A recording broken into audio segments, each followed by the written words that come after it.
Melvin Matibag, go ahead please. Meron po kaming prepare na slides, baka po pwedeng ma-blast. Go ahead. Una po sa lahat, magandang umaga po sa inyong lahat. Maraming salamat po sa inyong imbitasyon at kamusta na po kayo, mga kaibigan naming senador. Noong Pebrero 23 po, 2026, nagsumite ng joint affidavit ang grupo na sinasabing the former security of Saldico kasama si Attorney Balikod na naglalaman ng mga aligasyon ng cash deliveries.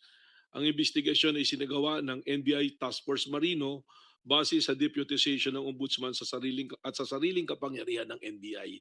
So tinawag po naming Task Force Marino ito noon, pero pwede naman na po namin palitan siguro yung pangalan ng Task Force pag pamarapati na po.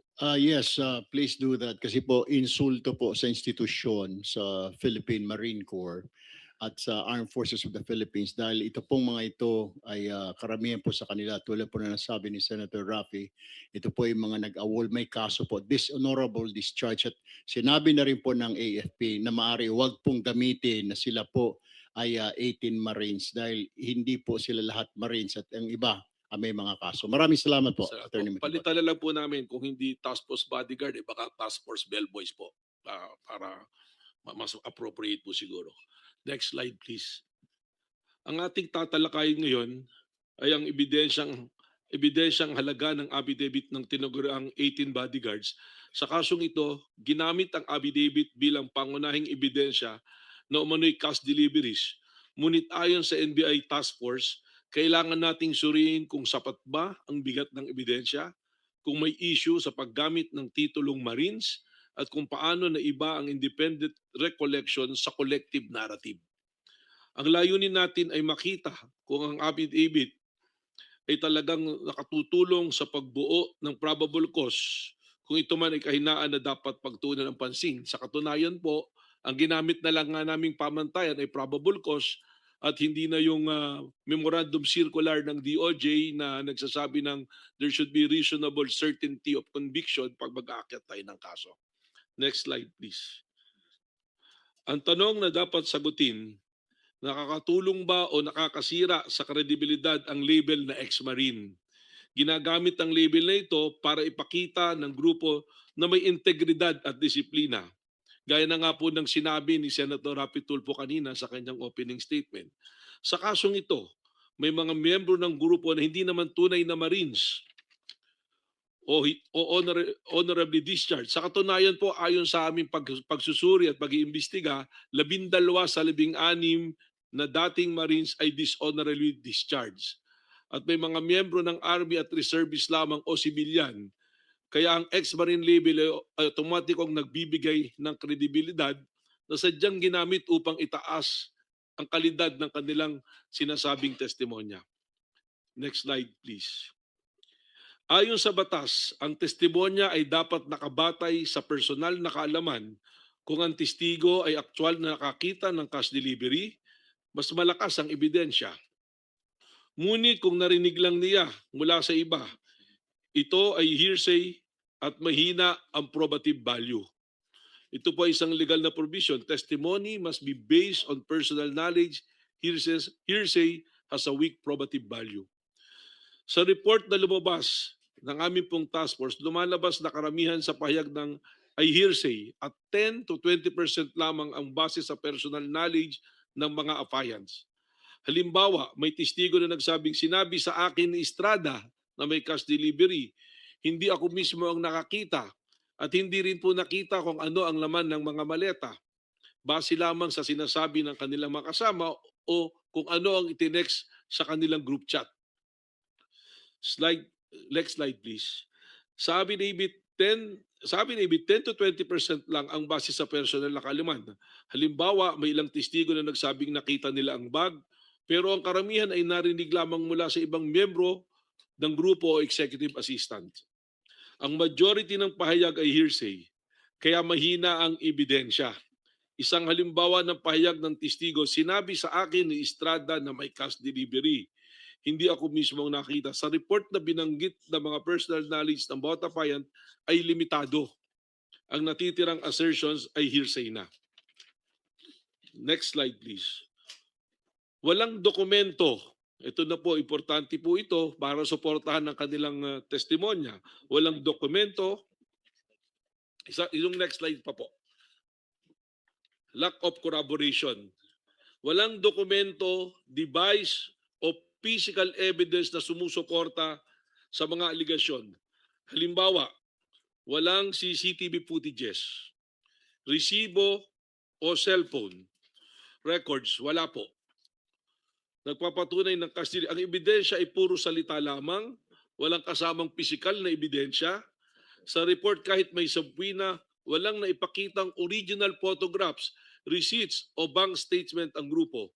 Ang absence ng documentary evidence ay hindi lamang kahinaan, kundi direct failure to comply with the legal directive. Binigyan po namin sila ng sufficient time para magsumite ng mga corroborative evidence, testimonya man o material evidence or physical evidence, wala po silang isinumite. Next slide please. Ang laman ng bag ay kadalasang hinuhulaan lang, hindi aktual na nakita. Halimbawa, sinabi ng testigo na mabigat ang bag, kaya pinaniniwalaan nilang pera ang laman, pero walang aktual na pagtingin o pagbubukas ng bag. Sa report ng 12, sa 18 appliance, hindi nakita ang laman ng maleta at umaasa lamang sa bigat, code word na basura o sinabing executive assistant, ang corpus, ang elemento o ang kas mismo ay hindi napatunayan na independent evidence. Kung maalala nyo po, may mga lumabas doon na affidavit na naunang inilabas sa media na sinasabi nila kaya na lamang pera, merong mga nasa active duty pa na PNP na binuksan at kumuha ng pera. Pero nung isinumiti na po sa ombudsman yung affidavit, wala na po yun. Hindi na po binanggit yun doon sa kanilang affidavit na isinumiti sa ombudsman. Ang mangyari po rito, parang papalit-palit palagi ang sinasabi doon sa affidavit hanggang po nung huling nagkaroon ng pagdinig po dito. Next slide please. Ang affidavit ay hindi dumadaan sa cross-examination. Kaya mas mababa ang bigat nito kumpara sa testimonya sa korte. Halimbawa sa affidavit, hindi natatanong ang testigo ng kabilang panig. Sana po ito nga yung pagkakataon na magkaroon ng paghaharapan. Kaya hindi masusuri ang katotohanan ng pahayag. Kung may maling impormasyon, hindi ito agad mahihiwatigan. Sa report, binanggit na ang affidavit ay ex parte coordinated at hindi subject sa cross-examination. Ang Supreme Court na po mismo ang nagsabing ang coordinated testimony ay may diminished weight. Next slide please. May mga impormasyon na dumaan pa sa dalawa o higit pang tao bago makarating sa affidavit. Halimbawa, ang isang miyembro ay narinig lang mula sa ibang miyembro na may cash delivery tapos isasama sa affidavit, lalong humihina ang kredibilidad ng ganitong payag dahil hindi ito direktang karanasan. Sa report, maraming assertion ang galing sa group, Viber chats o sa executive assistant. Hindi sa sariling karanasan ng applicant. Ang hearsay ay inadmissible at walang independent probative weight. Double hearsay pa nga po. Narinig sa ganito, pinasa sa kanila. At yung grupo po, doon sa Viber chats nila, hindi na alam kung sino ang nagpadala. At nung hinahanap po namin yung mga Viber chat na ito, ang sinasabi, wala na yung telepono. Kaya maaaring yung binabanggit po noon na sinabing papalitan yung telepono, kasama na sa naratibo ang kanilang binubuo. Next slide, please. Attorney Matibag, Opo. before you continue, I would just like to inform everyone na yung pong 18 ex-bodyguards narito po sa building na ito, nasa tanggapan po ni Senator Robin Padilla, kasama po si Attorney Baligod.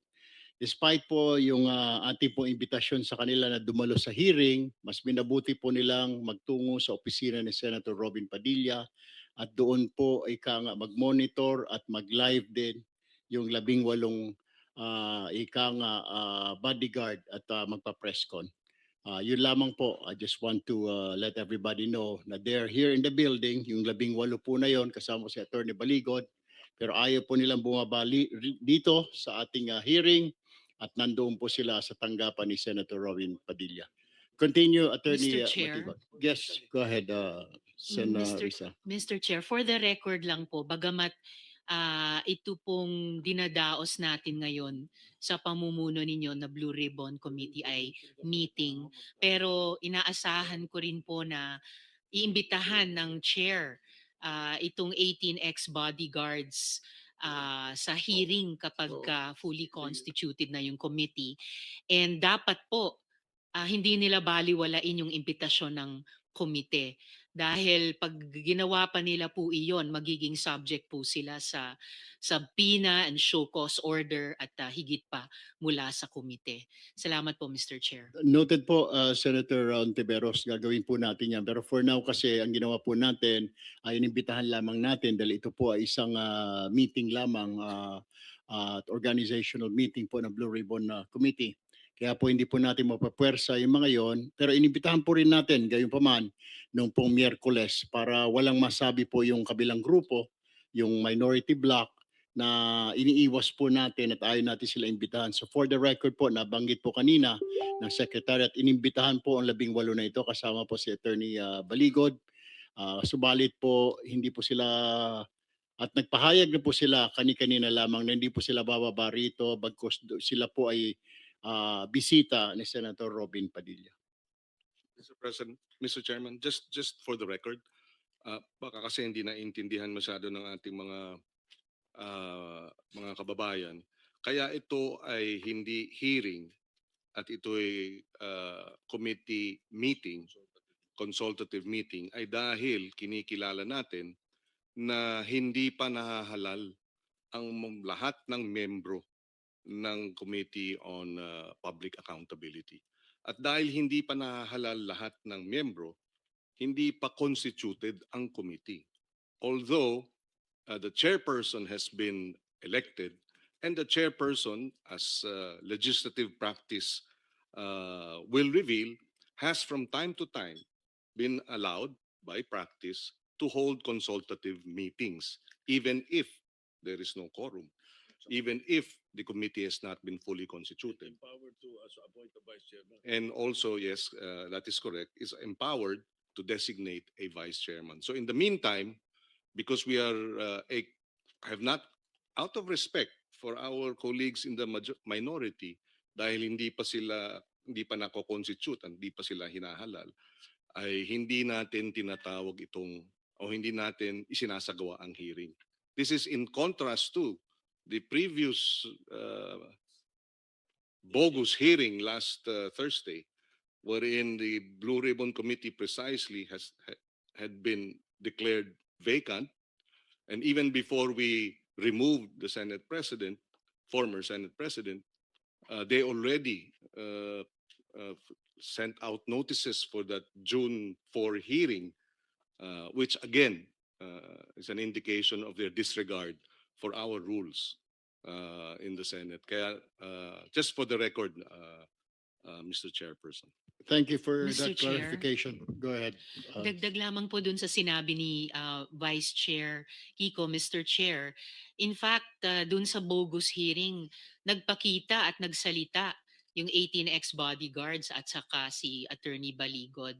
So, although of course I submit to what the chair has said na hindi naman sila mapipilitang dumalo dito sa ating meeting bilang mga guests, I think loss po sa kanila na hindi sila humarap sa committee hearing na ito para matanong din natin na ibang mga senador and yung mga magiging miyembro ng committee once constituted dahil naghanda rin po tayo ng mga tanong sa kanila.